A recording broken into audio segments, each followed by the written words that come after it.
Hey, what's up? This is Ricardo at Parts People, and in this video, we'll outline the steps for completing a part replacement on your Dell PC.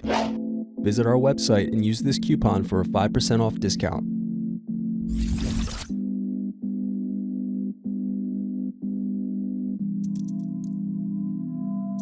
Unscrew and remove bottom base.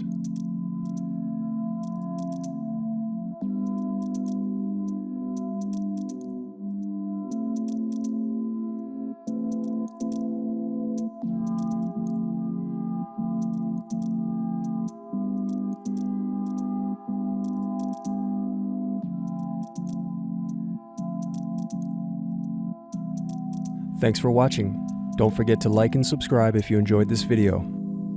And if you need more, check out this playlist to watch other tutorials for your laptop. You can also click here to find parts for your laptop at partspeople.com.